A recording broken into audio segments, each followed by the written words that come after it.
a few minutes and then have a real conversation here. This is not a lecture. But what I want to talk about is what is happening in New York right now that is affecting the MTA, the health of people in our state, the capacity of kids to get a decent education, every single part of our lives.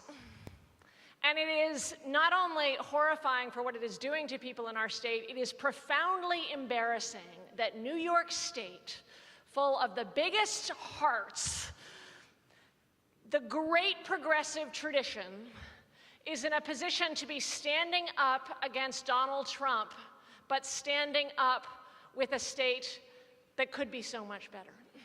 It is embarrassing right now that New York has, New York City, the highest inequality in the country. New York City schools are among the most segregated schools in the country. Our voting rights laws in New York are so bad. You may have noticed. No, but this is, the voting rights laws are so bad that when North Carolina went to court to defend the laws which federal courts have called racist, they said, our laws are better than New York's. And they were telling the truth. So why do we have this in a state with not only almost a 2-to-1 Democratic registration over Republican registration, but also not like blue dog Democrat, like a progressive Democrat heart? There's a bunch of reasons, but the reason that is facing us right now is that there are 8 Democratic senators who are elected as Democrats in New York State, who then support a Republican Senate control of the New York State Senate. This is the IDC. So most of you have heard of the IDC by now or not? In between. So some of you, I'm just going to be like reading a bedtime story because you think about it every day. and I'm happy to read you that bedtime story because we have to be thinking about it every day. And others of you may have some more questions, which is fine. So right now, the New York State Senate, actually, let's go to last election. The last election, because of gerrymandering in New York State, the Senate was split 31-31 between Democrats and Republicans, elected Democrats and elected Republicans. But then these IDC members, and then one person, Simcha Felder, who basically operates on his own, although they ran as Democrats, chose to empower the Republican leadership in the Senate. Does that make sense? No. That doesn't make sense is the right question. And so one of the things I think is really important to explain here is because sometimes people will say, okay, this sounds like these are just middle-of-the-road Democrats, and they are compromising on particular things. But in New York State, we have an incredibly centralized power system. It's often called the 3 men in a room, and it has been 3 men in a room, unfortunately, for far too long. What that means is that individual senators can't bring things to the floor that are then voted on, but everything is controlled by the leadership.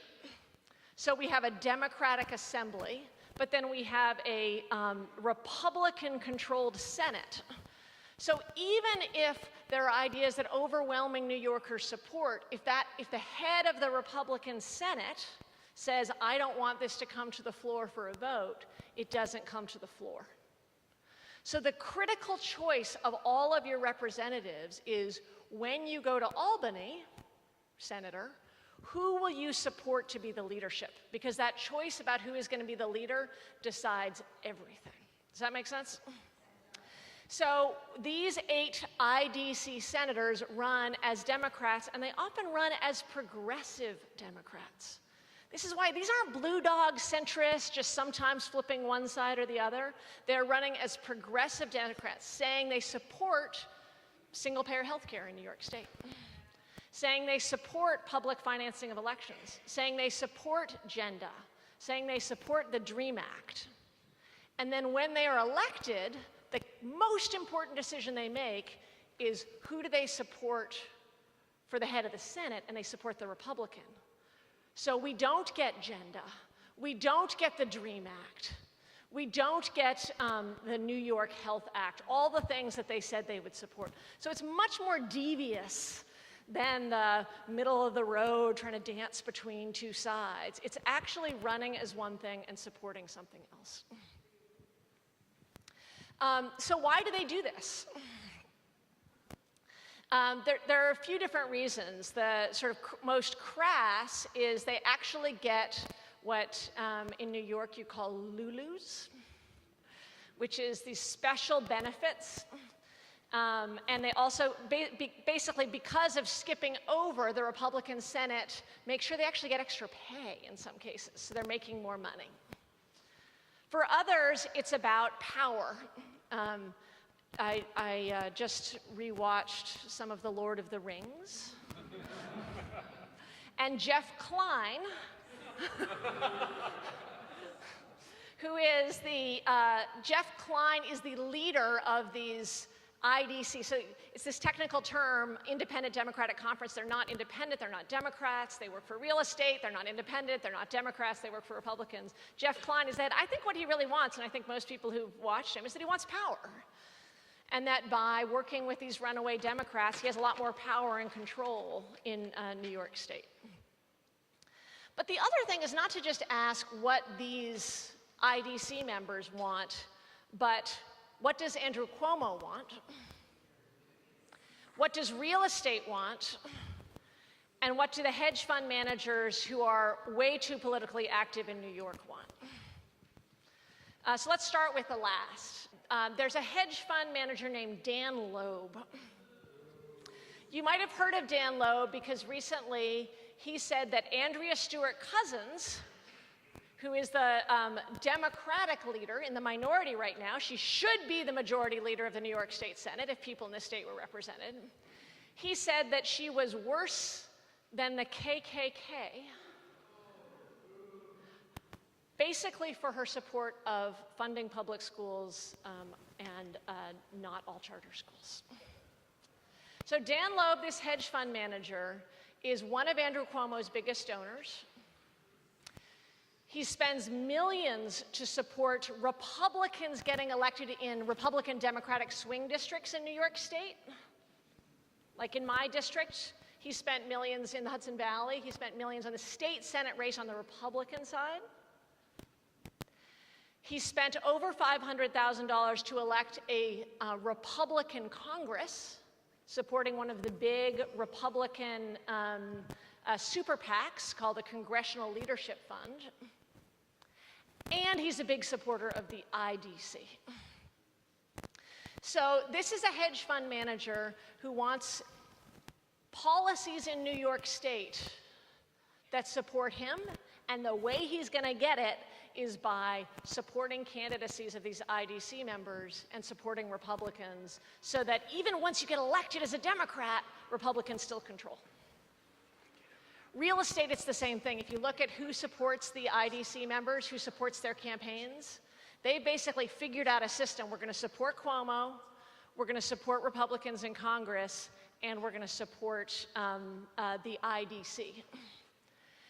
And as Andrea Stewart Cousins said to me, talking about the IDC several months ago, don't think this is just a plan for New York State.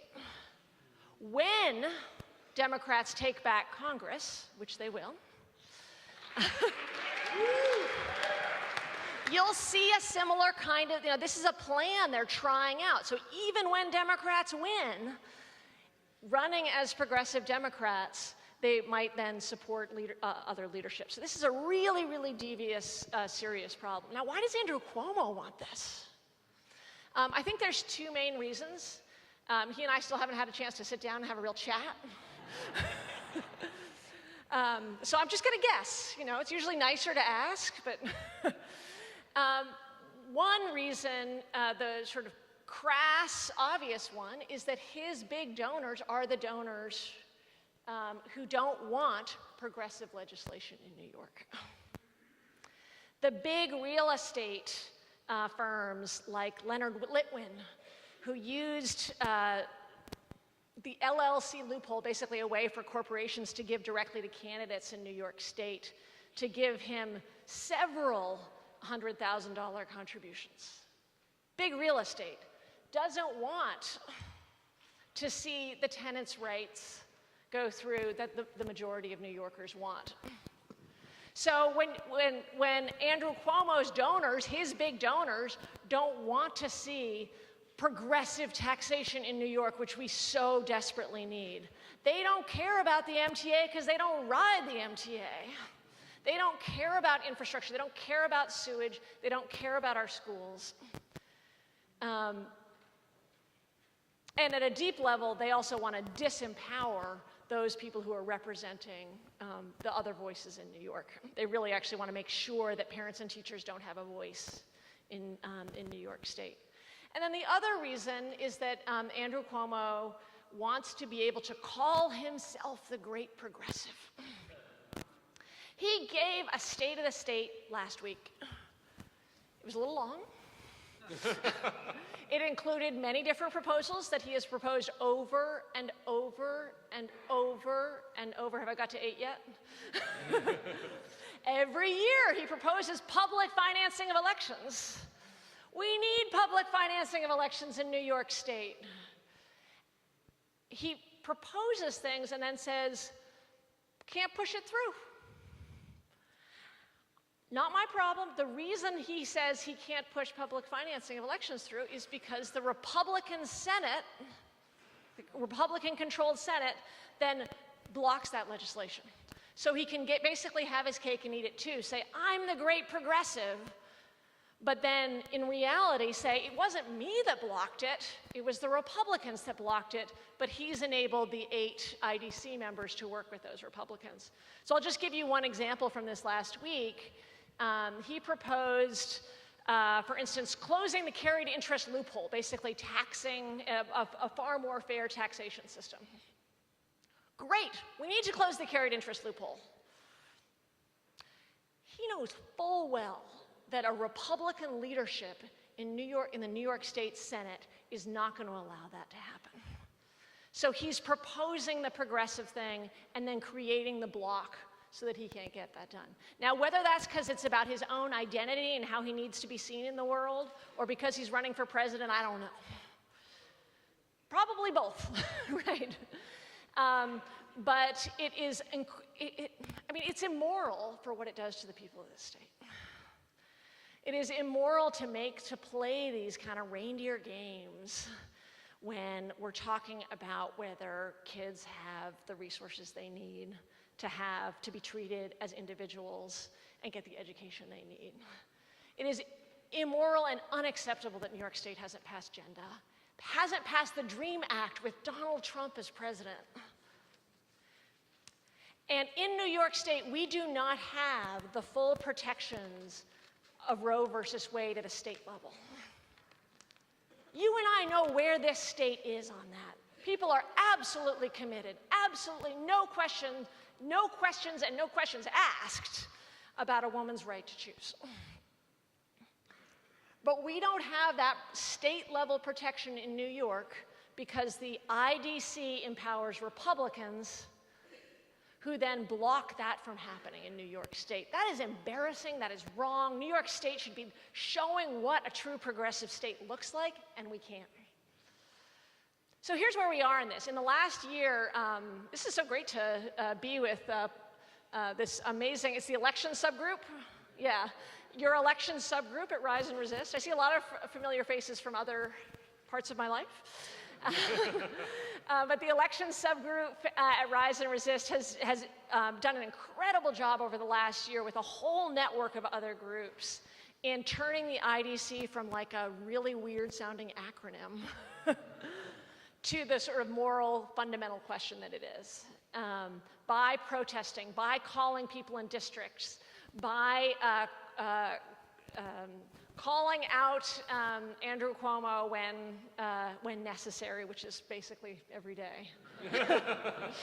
And this past fall, that level of pressure finally built so much that Cuomo's person said, we're going to get rid of the IDC. We're going to get rid of the IDC. It's time for the IDC to come home. That's the language. The IDC will come home to the Democratic Party. And so there was an announcement, the IDC is done. Just a few caveats. It won't be done. We'll do it after the budget. So in New York State, the budget happens really in the month of March. It's right now it's happening, but the real work is the month of March, and the big vote will be at the beginning of April. So he says, after the budget we'll do it, which is basically saying, I am okay with in Trump's America with a Republican-controlled Senate in 2018. Because all these choices are in the budget. And second, the other caveat is there's no enforcement mechanism. There's no enforcement mechanism. So they said, we're going to make a deal, the IDC will come home. But there was no deal. It was just, we're going to say, we're calling it a deal. And I know a little bit about enforcement mechanisms because in 2014, I decided to challenge Andrew Cuomo on the Working Families Party line for governor. And I went to the convention of the Working Families Party. And at the convention of the Working Families Party, is there anybody here who was there? No. Yes. At the convention, people were torn. You know, on the one hand, we've got a challenger. On the other hand, we'll support Andrew Cuomo. And they said, okay, the one thing that he could do is if he promises to use his considerable power to bring the IDC back home and then pass a series of legislative, Cuomo promised a whole series of things and then it said, I'm going to make sure the IDC is done. Actually, what really happened, if you have a half a minute, is they made that promise. He made a videotape that kind of looked like he was in a basement, saying, I hereby promise to you, the press called it the hostage tape.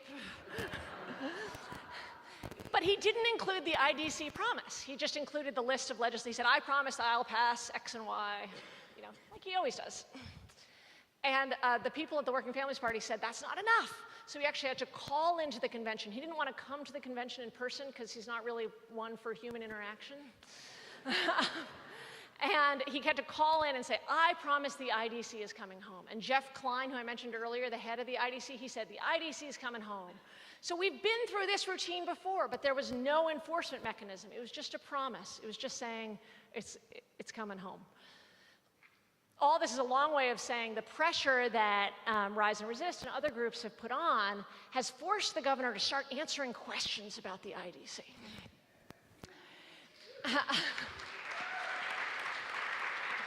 And the truth is, like the shorthand version, if I just leave you with 30 seconds, it's that this is about those individual members, but this is fundamentally about Andrew Cuomo, real estate, and hedge fund managers. That's the power behind this. And that we collectively have to show those Andrew Cuomo, hedge fund managers, and real estate, that is not what New York is, and we are not going to let them play their games anymore because you know, people deserve more.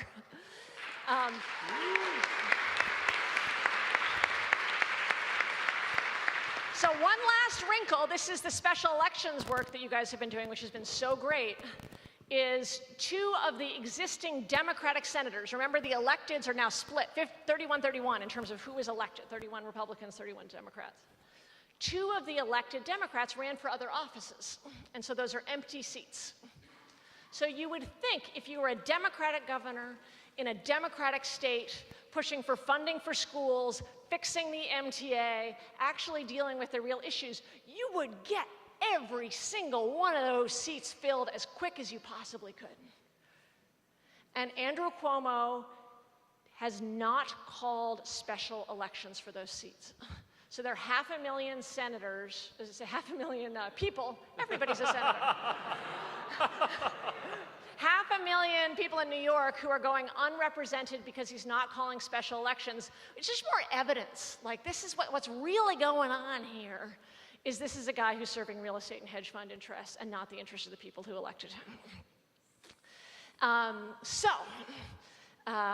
Was there anything else? Oh, no, we talked about voting rights. We talked about special elections. So this upcoming session in New York, this session is really important. It's January, February, March. And the last time when Andrew Cuomo made that basement tape, people kind of forgot.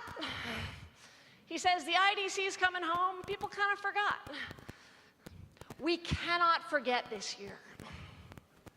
So instead, he needs to feel the pressure every day, not because of him, but because of the people of the state who deserve real representation, because of the people of the state who are not getting the health care they need, and not getting the education they need, and not getting the infrastructure and support they need, and honestly, because of the people of this country who need a real beacon to look forward to, and not this fake progressivism of our governor. So he needs to feel the pressure every day. And then we need to be supporting IDC challenger candidates. So this is tough. You know, it takes a while to even understand what the IDC is. And there are candidates who are challenging incumbent state senators, Democrats running against fake Democrats, right? They're brave, they're hardworking, they have a lot to communicate, and supporting them is an incredible act of positive resistance. Because it's both resisting the corruption in the power structure and showing what else could be true. Those candidates are going to win.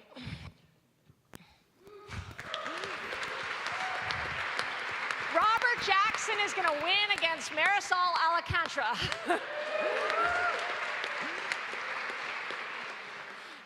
And that's just one of these races, but in those races, every single one of those candidates who wins, that means that Andrew Cuomo's little, hand to the wind is going to mean he's going to put his hand in the pockets of the state and those hedge fund managers and real estate agents and say, okay, we can do a little more taking care of each other. Every single race that becomes a hard race makes a difference for every person in this state. So these races matter for themselves, they matter for 2019, they matter for the integrity of our state, and they matter for everybody who's really suffering in Trump's America. Thanks for listening to me. I'd love to have a little chat. I don't know how much time we have.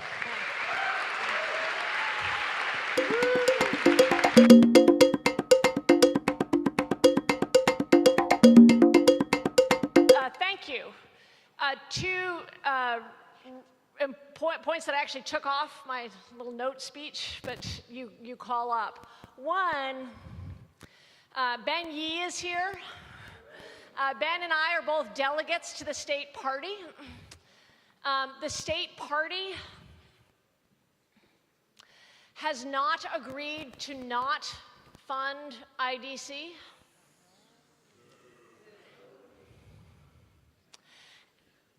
And the state party was getting enough pressure to say you should support challengers to the IDC because these are not acting as Democratic representatives.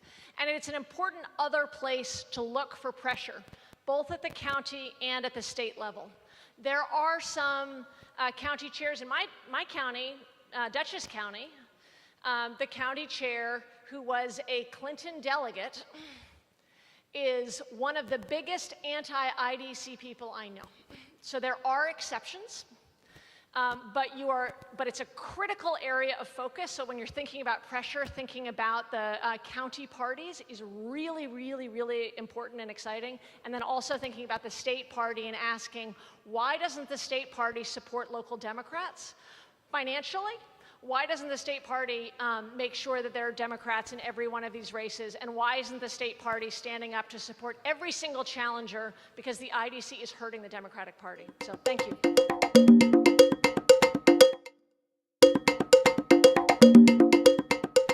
It's a really important point, because one of the big fights, when I was talking about Dan Loeb, a lot of these fights are about education. The costs are also in our environment, in the MTA, in all these other areas. But one of the big things that the hedge fund managers want is they want to basically fundamentally undermine public education in New York State, which can be the pride of the world in public education. You know, that they're really out to get and stop the power that public education represents, in part because of other fights. They don't want teachers' unions and AQE, which is an amazing group, Alliance for Quality Education.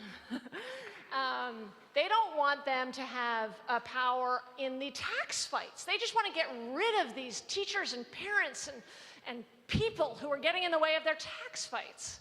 So the hedge fund managers are really out for gutting public education, and that's a big part of this fight.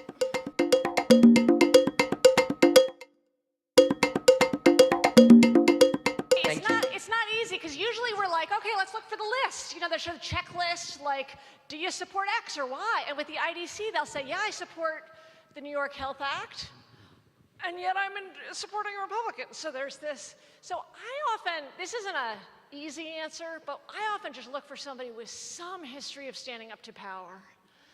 You know, you also have to be openly unafraid about your progressivism, but also just some little hint that they're willing to do something uncomfortable. And if you can find that, like that little seed, that when it didn't help them, and for me often, it's like taking on corporate power. You know, are you actually willing to name names and take on corporate power and not just say economic populism, economic populism, economic populism, but say, no, Comcast is a problem, despite the fact that Comcast has funded lots of Democrats throughout the country, right? Say, no, Comcast is a real problem for democracy. So anyway, that's just one little way I do, but it's not easy. Yeah.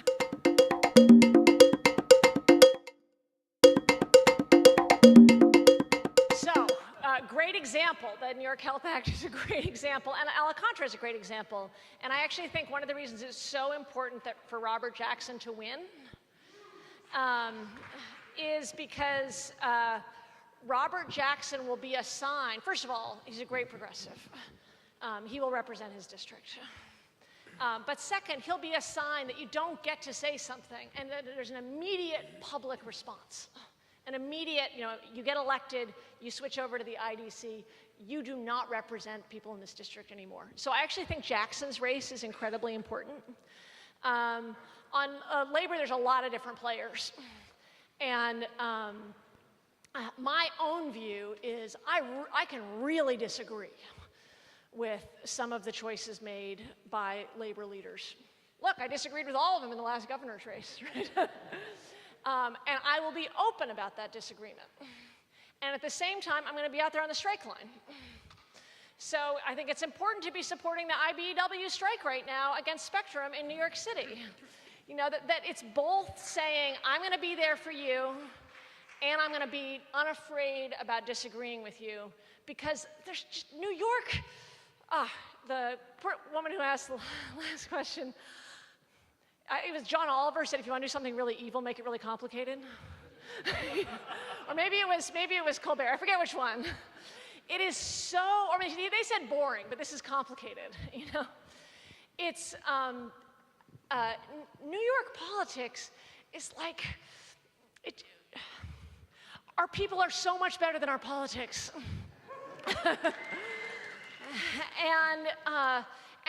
And the players in politics are just used to this way things go.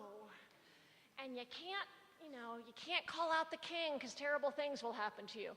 Now, to give some sympathy to people who aren't calling about Andrew Cuomo, I disagree with them, but we have one of the most powerful governors of all the governors in the state, and he can make people's lives miserable, really miserable, and hurt their funding and hurt their contracts. So these are men and women taking real risks with just standing up to the governor. I just want to be honest about that, but we have to keep standing up ourselves and continue to reach out to labor and work with them where we can.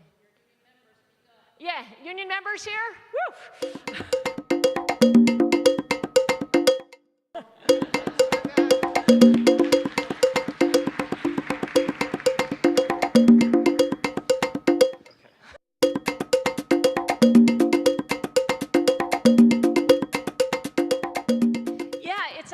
And you asked about two different characters, but it really is mostly to Andrew Cuomo himself.